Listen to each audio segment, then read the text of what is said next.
Você já percebeu como algumas coisas passam batido, mas depois que você nota, não consegue mais ignorar? Hoje eu separei 7 curiosidades rápidas. Vamos à primeira. Primeira curiosidade. Existe um desconforto silencioso em perceber que muitos dos gestos mais repetidos da vida cotidiana não nasceram de escolhas conscientes, mas de heranças que nunca foram examinadas. Guardar moedas, entregar dinheiro a uma criança, ensinar desde cedo a poupar, parecem atitudes naturais, quase instintivas, como se sempre tivessem existido exatamente dessa forma. No entanto, quando se observa com atenção, surge uma inquietação difícil de ignorar. Aquilo que parece tradição sólida é muitas vezes resultado de equívocos antigos, adaptações esquecidas e decisões tomadas para um mundo que já não existe. É a partir desse incômodo que se torna possível compreender por que o dinheiro se comporta de determinadas maneiras dentro da casa. Durante séculos, administrar recursos domésticos significava lidar com escassez concreta. Na Europa medieval, o metal era raro, caro e reservado a usos específicos. Para armazenar água, sal ou pequenas quantias, recorria-se a uma argila alaranjada, abundante e barata, conhecida no inglês antigo e médio como pig, termo que designava exclusivamente o material. Quando alguma família conseguia poupar moedas, depositava-as nesses recipientes simples, chamados de potes de pig. Não havia qualquer associação com animais ou símbolos de abundância, apenas a tentativa pragmática de proteger algo precioso. O curioso é que, à medida que a língua inglesa atravessou profundas transformações fonéticas ao longo dos séculos finais da Idade Média e do início da modernidade, a pronúncia desse termo passou a coincidir com a palavra usada para designar o porco. O que antes era distinção clara tornou-se som idêntico, e o sentido original perdeu-se no tempo. Séculos depois, já na Inglaterra vitoriana, oleiros passaram a receber encomendas de recipientes chamados de bancos de pig, expressão que, descolada de sua raiz material, soava como um pedido literal por um banco em forma de porco. Sem acesso ao significado arcaico da palavra, os artesãos fizeram o que parecia lógico naquele novo contexto cultural e moldaram os objetos segundo a interpretação visual do som. Assim, um erro de compreensão transformou-se em ícone. O que era um simples pote funcional converteu-se em um símbolo lúdico de poupança, facilmente assimilado por crianças e adultos. A imagem agradou, espalhou-se e cristalizou-se como se sempre tivesse sido intencional. O hábito sobreviveu, enquanto sua origem foi sendo esquecida, revelando como a linguagem, mesmo sem intenção, pode reorganizar práticas inteiras. Algo semelhante ocorre com a ideia de entregar dinheiro regularmente às crianças. A palavra mesada, aparentemente banal, carrega uma lógica precisa. Trata-se de uma porção mensal, um valor associado ao tempo e não ao esforço direto. Essa noção, contudo, representa uma ruptura profunda na história da família. Durante grande parte da existência humana, crianças foram integradas à economia doméstica como força de trabalho. Produziam, ajudavam e, quando havia remuneração, esta pertencia ao grupo familiar. Mesmo nos períodos mais duros da industrialização, quando o trabalho infantil atingiu níveis brutais, o dinheiro ganho raramente ficava com quem o produzia. A mesada surge quando a criança deixa de ser vista como produtora e passa a ser compreendida como alguém em formação. O dinheiro entregue deixa de ser salário e torna-se instrumento pedagógico, um ensaio controlado da vida adulta. A partir do final do século XIX, e com mais força após a Segunda Guerra Mundial, essa prática consolida-se junto a uma nova concepção de infância, reforçada por políticas de proteção social e pela ideia de direitos específicos. O valor mensal passa a ensinar limites, escolhas e consequências, ainda que envolto em expectativas silenciosas sobre responsabilidade e comportamento. Curiosamente, o reconhecimento da infância como fase protegida não é uma invenção recente. Civilizações antigas já compreendiam a importância do tempo de desenvolvimento antes da inserção plena no trabalho. O que muda no mundo contemporâneo é a introdução do dinheiro líquido como mediador dessa aprendizagem. A criança torna-se consumidora em treinamento, aprendendo desde cedo a desejar, escolher e administrar.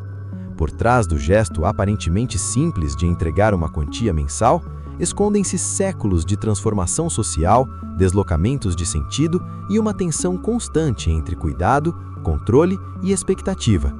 Nada disso se encerra aqui, pois essas práticas continuam a moldar silenciosamente a forma como cada indivíduo se relaciona com o dinheiro ao longo da vida. Segunda curiosidade. Há um incômodo particular em perceber que muitas das nossas escolhas não nascem exatamente de vontade, mas de adaptação. Não escolhemos apenas o que compramos ou deixamos de comprar. Somos empurrados, contidos e moldados por forças invisíveis que se infiltram na casa, no corpo e até na forma como pensamos. A relação com o dinheiro começa a ganhar peso quando se entende que ela não se limita ao ato de consumir, mas se estende às restrições impostas por regras que raramente questionamos.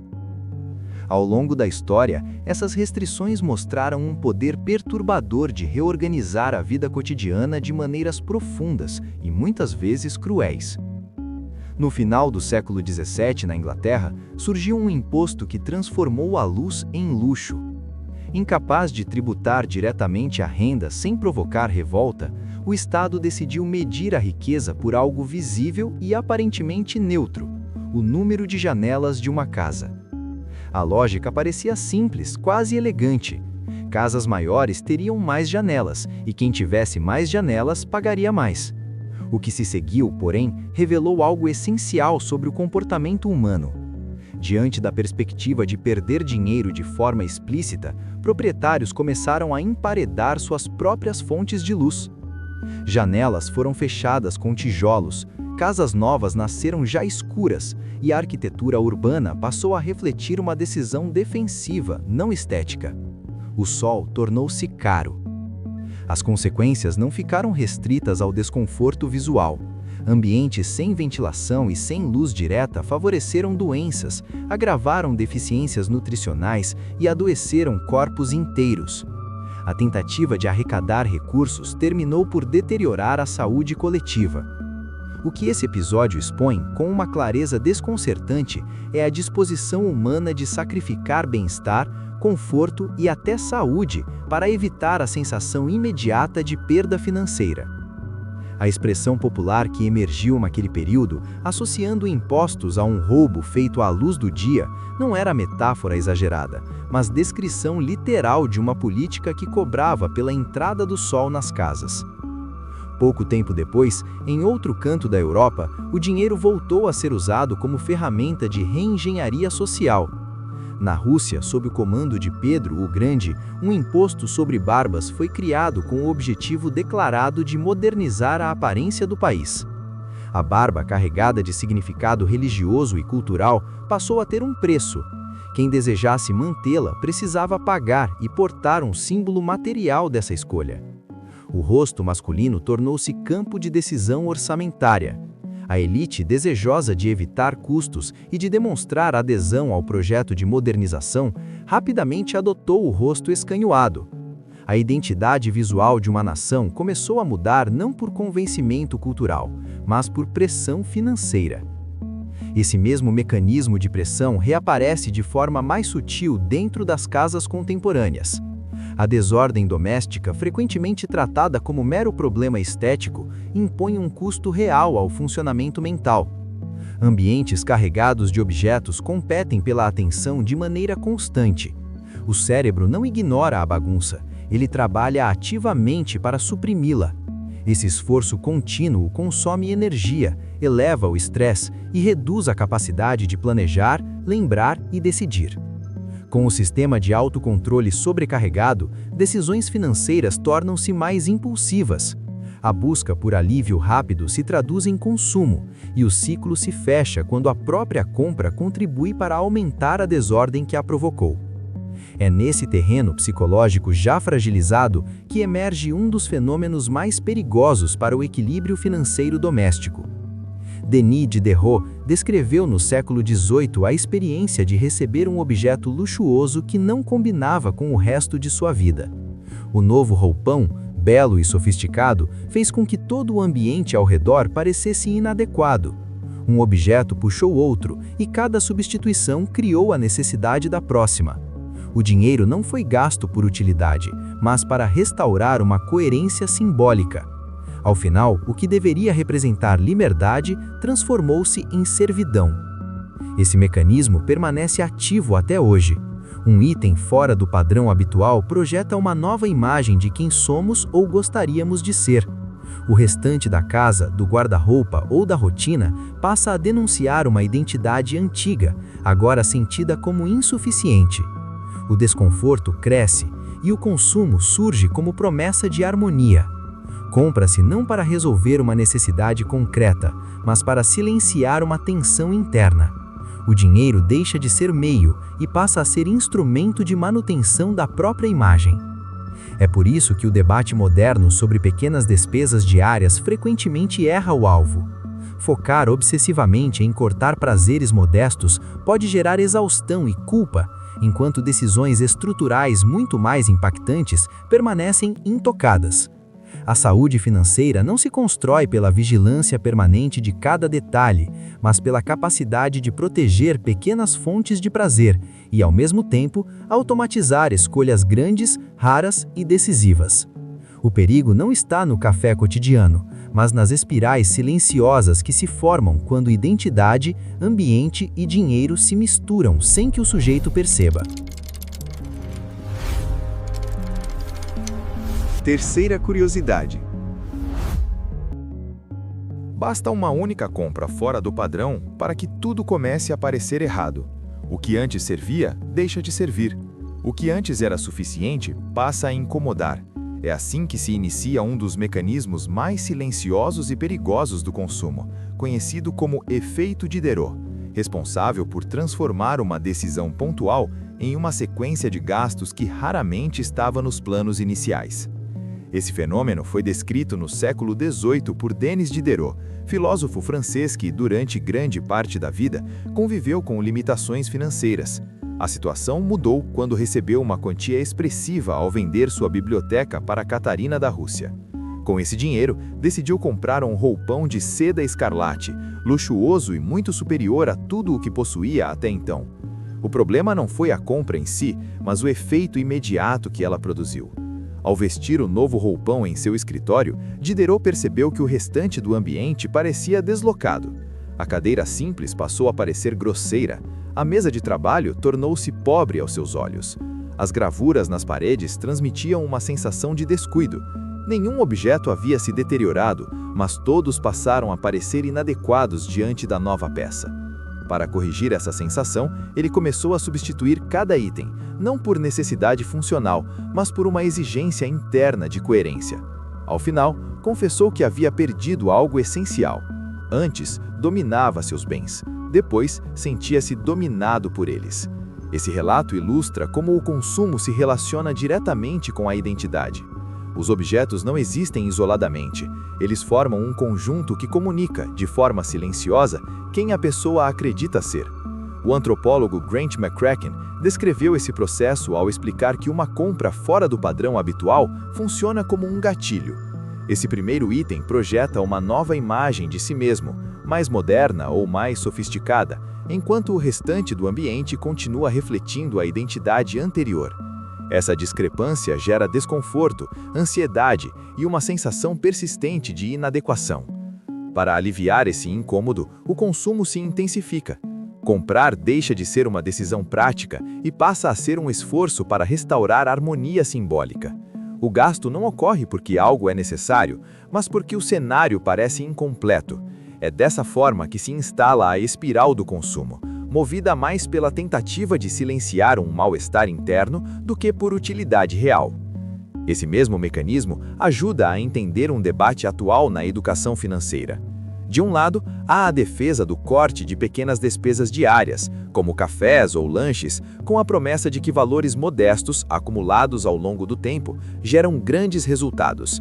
A matemática parece convincente e cria a sensação de que o sucesso financeiro depende de vigilância constante e renúncia diária. Por outro lado, críticos apontam que esse foco excessivo nas pequenas privações gera cansaço e frustração. Decidir todos os dias o que não consumir exige esforço contínuo e muitas vezes leva ao abandono do plano. Além disso, essa estratégia costuma desviar a atenção das decisões realmente determinantes: negociar renda, revisar contratos, cancelar serviços desnecessários ou reorganizar dívidas. São escolhas pontuais, mas com impacto financeiro muito maior e mais duradouro. Uma abordagem mais equilibrada reconhece que o problema raramente está no pequeno prazer isolado. O risco real aparece quando grandes categorias de consumo entram na lógica do efeito Diderot, especialmente em escolhas como moradia e transporte. Quando essas decisões passam a responder mais à busca por status e coerência simbólica do que à necessidade real, o custo financeiro se prolonga por anos. Uma relação mais saudável com o dinheiro nasce da capacidade de identificar esses gatilhos e concentrar energia nas decisões que realmente moldam a estabilidade financeira. Quarta curiosidade. No instante exato em que uma compra é feita, algo se acende dentro do cérebro. Não é uma decisão fria nem um cálculo puramente racional. É um confronto químico entre sistemas antigos, moldados para evitar perdas, e circuitos modernos, treinados para buscar recompensa. Se o comportamento de consumo segue uma lógica psicológica, a neurociência revela o mecanismo biológico que a torna tão difícil de conter. Pesquisas em neuroeconomia demonstraram algo desconcertante. Para o cérebro humano, gastar dinheiro dói. Essa dor não é metafórica. Estudos com ressonância magnética funcional mostram que, diante de preços considerados altos ou no momento de pagar com dinheiro físico, ocorre ativação intensa de uma região cerebral associada à dor e ao desconforto. Trata-se de uma área antiga, envolvida na resposta a ameaças, repulsa e sofrimento físico. Do ponto de vista evolutivo, perder recursos sempre significou risco à sobrevivência. Por isso, o cérebro reage à perda de dinheiro como se estivesse diante de um perigo real. Esse sinal funciona como um freio natural ao consumo. Ele gera hesitação, incômodo e resistência, especialmente quando o pagamento é imediato e concreto. Contar notas, ver a carteira esvaziar ou entregar dinheiro ativa esse sistema de alerta com força total. É o que se convencionou chamar de dor de pagar, um mecanismo biológico desenhado para conter excessos. A pergunta inevitável surge logo em seguida: se gastar provoca dor, por que o endividamento se tornou tão comum? A resposta está na forma como o crédito altera a experiência neural da transação. Pesquisadores observaram que o cartão de crédito atua como um anestésico poderoso desse sistema de defesa. O mecanismo central é o desacoplamento entre o prazer do consumo e a dor do pagamento. Ao utilizar crédito, o benefício acontece agora, enquanto o custo é empurrado para um futuro abstrato. Além disso, o gesto físico de pagar se torna neutro e repetitivo. Aproximar ou inserir um cartão exige o mesmo movimento para valores baixos ou muito elevados. Não há esforço sensorial nem percepção concreta da perda. Como consequência, a ativação da região associada à dor ocorre de forma muito mais fraca. O alarme biológico é silenciado, enquanto os circuitos de recompensa permanecem ativos. Esse mesmo princípio se intensifica no ambiente digital. Diferente do que muitos imaginam, a substância central nesse processo não está ligada ao prazer final, mas à antecipação. Ela sustenta a motivação, a expectativa e o impulso de buscar algo antes mesmo de obtê-lo. O comércio eletrônico explora esse mecanismo com precisão quase cirúrgica. A simples visualização de um produto já ativa centros cerebrais ligados à recompensa. O momento do clique consolida a promessa de satisfação e produz um pico químico associado à expectativa. Em seguida, inicia-se a fase mais potente do processo. A espera pela entrega mantém o cérebro em estado de alerta, acompanhando rastreamentos, estimando prazos e alimentando incertezas. Paradoxalmente, essa espera aumenta ainda mais a liberação desse neurotransmissor, da mesma forma que ocorre em sistemas de aposta. Quando o produto finalmente chega, a queda é quase inevitável. A antecipação se dissipa, o objeto perde rapidamente o brilho e o cérebro, privado do estímulo, passa a buscar um novo ciclo. Não é raro que a próxima compra surja pouco tempo depois, não por necessidade, mas para restaurar o estado de expectativa. Algumas estratégias simples funcionam justamente por interferirem nesse circuito. Adiar uma compra por um dia permite que o pico químico diminua, devolvendo espaço para uma avaliação mais racional. Da mesma forma, reduzir estímulos visuais intensos, como cores vibrantes em telas, enfraquece os gatilhos que alimentam o impulso. Pequenas mudanças na forma de comprar não eliminam o desejo, mas devolvem parte do controle a sistemas cerebrais responsáveis por planejamento e ponderação. Quinta curiosidade. Nada do que você viu até agora foi feito para você economizar, foi feito para você gastar. Cartões, crédito, aplicativos e compras digitais foram desenhados para reduzir a fricção, anestesiar a dor e manter o desejo sempre ativo.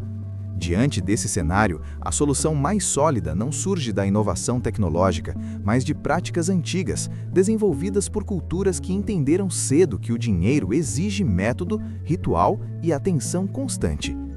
No início do século XX, o Japão atravessava um período acelerado de transformação. A modernização trazia novos produtos, novas tentações e uma circulação de dinheiro cada vez mais intensa dentro das famílias. Foi nesse contexto que Motoko Hani, a primeira mulher jornalista do país, criou o Kakeibo, um sistema simples de registro financeiro cujo objetivo ia muito além de organizar despesas. O Kakeibo foi pensado como uma forma de devolver controle às pessoas comuns em um momento em que o consumo começava a se impor de maneira silenciosa. Compreender o Kakeibo apenas como uma técnica de orçamento é perder sua dimensão mais importante. Ele nasceu como um instrumento de autonomia feminina. Na organização tradicional da sociedade japonesa, o homem era o provedor, mas a mulher administrava o lar e os recursos domésticos. O controle do dinheiro era uma das poucas esferas em que as mulheres exerciam poder direto. Motoko Hani criou o método para oferecer dignidade, clareza e capacidade real de poupança às donas de casa e às mulheres trabalhadoras, permitindo que elas planejassem o futuro da família e também os próprios sonhos, justamente quando o consumo começava a ameaçar essa estabilidade. A força do Kakeibo está em sua escolha deliberada pelo analógico. Diferente dos sistemas modernos que automatizam registros e afastam o usuário do processo, o método exige escrita manual. Cada gasto precisa ser anotado à mão. Esse gesto simples transforma o dinheiro em algo concreto, impossível de ignorar. Ao escrever, a pessoa se envolve cognitivamente com a decisão tomada, reforçando a memória e a percepção do impacto real de cada escolha. O gasto deixa de ser invisível e passa a ocupar espaço na consciência. O método funciona em ciclos mensais organizados a partir de perguntas diretas. Quanto dinheiro está disponível depois das despesas fixas? Quanto se deseja guardar antes de gastar qualquer valor? Quanto foi efetivamente gasto ao longo do mês? E, por fim, o que pode ser feito de forma diferente no próximo período? Essas perguntas não existem para gerar culpa ou punição, mas para criar reflexão contínua. O foco não está em cortar por cortar, mas em entender o próprio comportamento. Uma das diferenças mais importantes do Kakeibo em relação aos modelos ocidentais é a presença explícita de uma categoria destinada à cultura. Livros, cinema, museus e atividades intelectuais não são tratados como excessos, mas como necessidades legítimas. Motoko Hani compreendia que eliminar tudo o que traz prazer conduz rapidamente à exaustão psicológica. Ao reconhecer esse espaço, o método evita a frugalidade extrema que transforma o controle financeiro em sofrimento e leva ao abandono do processo. Enquanto o Japão desenvolveu uma abordagem baseada na introspecção individual, outras culturas encontraram soluções apoiadas na força do grupo. Em diversas regiões do mundo, poupar nunca foi uma atividade solitária. Na Índia, o ouro ocupa um papel central como reserva de valor. As joias funcionam como poupança física, portátil e transmissível entre gerações, combinando simbolismo cultural e segurança financeira. Além disso, sistemas comunitários de contribuição mensal permitem que cada participante tenha acesso, em determinado momento, a um montante maior do que conseguiria acumular sozinha. Nas Filipinas, estruturas semelhantes operam com base na reputação e na honra. O compromisso com o grupo cria uma pressão social positiva que dificulta o não pagamento. A possibilidade de falhar diante da comunidade funciona como regulador mais eficaz do que contratos formais ou instituições financeiras impessoais. No Quênia, grupos de mulheres se organizam em contribuições periódicas que viabilizam investimentos importantes, como melhorias na casa ou pagamento de educação, algo que seria inviável de forma individual. Essas práticas revelam uma lógica diferente da predominante no modelo ocidental. Em vez de depender exclusivamente da força de vontade individual, elas utilizam pertencimento, responsabilidade compartilhada e vínculo social como reguladores do comportamento financeiro. O dinheiro deixa de ser apenas um problema pessoal e passa a ser administrado como parte de uma estrutura coletiva que sustenta escolhas mais estáveis ao longo do tempo. Sexta curiosidade. Você provavelmente está perdendo dinheiro neste exato momento. Não porque esteja gastando demais, mas porque alguém aprendeu a retirar um pouco de você sem que isso seja percebido. No cenário atual, os principais predadores da carteira não anunciam sua presença nem deixam rastros evidentes. Eles operam em silêncio, incorporados a embalagens, contratos e interfaces digitais cuidadosamente desenhadas para explorar limites previsíveis da atenção humana. Ao trazer a análise para o presente, especialmente entre os anos mais recentes, fica claro que a mentalidade financeira doméstica passou a conviver com ameaças sofisticadas. Não se trata mais de escolhas impulsivas isoladas, mas de sistemas inteiros construídos para contornar a percepção de perda e reduzir a resistência natural ao gasto. Um dos exemplos mais difundidos desse processo é a chamada shrinkflation, uma forma de inflação invisível que altera o valor real sem tocar no preço exibido. Em vez de aumentar diretamente o preço, o que despertaria desconforto imediato, o fabricante reduz discretamente a quantidade ou a qualidade do produto. O valor pago permanece o mesmo, mas o conteúdo encolhe. Esse mecanismo se apoia em um viés cognitivo conhecido. As pessoas são altamente sensíveis a mudanças explícitas de preço, mas tendem a não perceber pequenas variações de peso, volume ou composição. O resultado é uma perda constante de valor que passa despercebida no momento da compra. Nos últimos anos, essa prática voltou a se intensificar, especialmente em itens básicos de consumo. Embalagens passaram a conter mais espaço vazio, e receitas foram ajustadas com ingredientes mais baratos, sem comunicação clara ao consumidor. O efeito psicológico desse processo é profundo. Surge a sensação persistente de que o dinheiro rende menos, acompanhada da dificuldade de identificar exatamente o motivo. Esse descompasso gera ansiedade difusa e uma desconfiança crescente em relação ao mercado, como se algo estivesse errado, mas sem provas claras no instante da decisão. Outro fenômeno marcante do cenário moderno é a saturação do modelo de assinaturas. O que começou como comodidade rapidamente se transformou em uma drenagem silenciosa e contínua de recursos. Mesmo com o aumento do custo de vida levando muitas famílias a reduzir o número de serviços contratados, o desperdício permanece significativo. Parte expressiva das pessoas ainda paga mensalmente por serviços que não utiliza, muitas vezes sem sequer lembrar que eles existem. Esses custos persistem por uma combinação previsível de fatores psicológicos. A inércia comportamental faz com que manter uma assinatura ativa pareça mais simples do que cancelá-la. O esforço necessário para recuperar senhas, navegar por menus confusos ou enfrentar processos de cancelamento intencionalmente complexos desestimula a ação.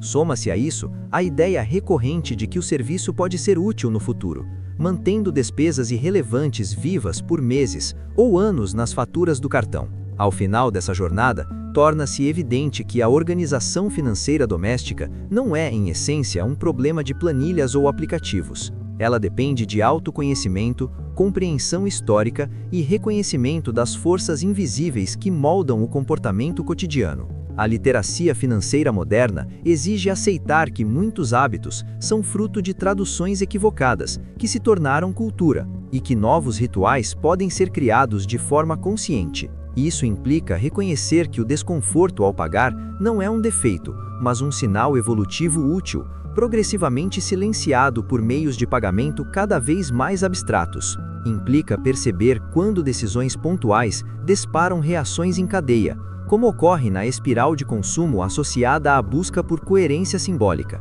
Significa também recuperar práticas analógicas que devolvem presença e atenção às escolhas em um ambiente digital projetado para dispersá-las. Nesse sentido, o dinheiro deixa de ser apenas um recurso e passa a funcionar como espelho da mente. Ao compreender os mecanismos que atuam por trás de cada decisão, torna-se possível sair do modo automático e reassumir o papel de autor das próprias escolhas, transformando a relação com o consumo em algo mais deliberado, estável e consciente. Talvez o maior erro seja acreditar que essas perdas acontecem por descuido individual. Elas acontecem porque o ambiente foi desenhado para isso. A partir daqui, o desafio não é vigiar cada gasto, mas aprender a identificar armadilhas silenciosas e redesenhar o próprio sistema de decisões. No próximo passo, vamos observar como pequenas mudanças no ambiente doméstico e digital podem proteger o seu dinheiro sem exigir esforço constante. Última curiosidade. Imagine acordar hoje com dinheiro no bolso e antes do fim do dia ele não valer absolutamente nada, nem pouco, nada. Isso já aconteceu, e aconteceu mais rápido do que qualquer pessoa conseguiu reagir. Quando o dinheiro perde o sentido, a sociedade entra em colapso, e entra antes mesmo de entender o que está acontecendo. A maioria lembra da Alemanha do Entre Guerras, ou do Zimbábue, mas existe um episódio que ultrapassa todos os outros com folga, tanto em velocidade quanto em absurdo. A Hungria, no pós-Segunda Guerra Mundial, viveu a hiperinflação mais extrema já registrada. O país saiu da guerra economicamente mutilado. Parte imensa da riqueza nacional havia sido destruída ou saqueada, primeiro por nazistas, depois por soviéticos. Além disso, vieram reparações pesadíssimas impostas à União Soviética. Com pontes e ferrovias em ruínas, produção paralisada e arrecadação implodida, o Estado perdeu o chão mínimo para funcionar. E quando um governo precisa pagar contas, sustentar a máquina pública e cumprir obrigações externas, mas não tem receita, ele faz o que parece a saída mais rápida: imprime dinheiro. Primeiro como improviso, depois como dependência, e quando percebe, já não consegue parar. O resultado foi uma aceleração que parece mentira. No ápice, em julho de 1946, a inflação mensal chegou a um nível tão alto que a mente humana não consegue ver o número sem notação científica. Traduzindo isso para a vida real, os preços dobravam em questão de horas. O tempo virou inimigo. Quem demorava, perdia. O cotidiano se tornou impossível. O trabalhador recebia e precisava correr para gastar. Não havia espaço para comparação, escolha, planejamento. Entre o almoço e o jantar, o dinheiro já valia menos, e quando a moeda deixa de funcionar como reserva de valor, unidade de conta e meio de troca, ela vira só papel. E virou mesmo. Em Budapeste, notas eram varridas das ruas como lixo comum. Não porque as pessoas estavam pobres no sentido tradicional, mas porque o dinheiro já não pagava nem o gesto de se abaixar para recolher. O governo tentou acompanhar o desastre, emitindo cédulas com valores cada vez maiores. Só que chegou um ponto em que a própria linguagem começou a falhar. Primeiro, o 1000 pengo, que já equivalia a milhões da moeda anterior. Depois veio o B-pengo, que correspondia a 1 trilhão de pengo. E mesmo assim, nada segurava. A maior nota impressa chegou a 100 quintilhões de pengo. É um número tão grande que, escrito inteiro, parece que nunca termina. E o que é mais perturbador, não era riqueza, era só a maquiagem de uma moeda que já tinha morrido. Tentaram ainda uma solução técnica, uma moeda indexada, o Adopengo, com valor ajustado diariamente e anunciado no rádio, como se fosse possível restaurar estabilidade por decreto. Mas quando a confiança se dissolve e a impressora continua ligada, nem indexação sustenta a ideia de valor. Até o Adopengo colapsou. A ruptura só encontrou limite quando fizeram o impensável, um reset monetário. Em 1º de agosto de 1946, surgiu o forint, encerrando a loucura do pengo com uma taxa de conversão que soa como ficção. Um forint passou a valer centenas de octilhões de pengo. Na prática, foi como apagar dezenas de zeros de uma vez e tentar devolver ao país um chão mínimo para respirar. E é por isso que a Hungria de 1946 fica como o exemplo máximo do que eu chamo de arqueologia da mente financeira, porque ela mostra uma verdade brutal, mas extremamente útil. Dinheiro não é papel, não é número, não é matemática. Dinheiro é confiança organizada. E quando essa confiança se rompe, o valor não desaparece devagar, ele some de repente, e junto com ele, some a previsibilidade da vida cotidiana. Agora eu quero saber de você. Qual foi a primeira vez que você sentiu que o dinheiro sumiu sem você entender por quê? Comenta aqui, nem que seja uma situação simples: supermercado, aluguel, mercado, assinatura, dívida.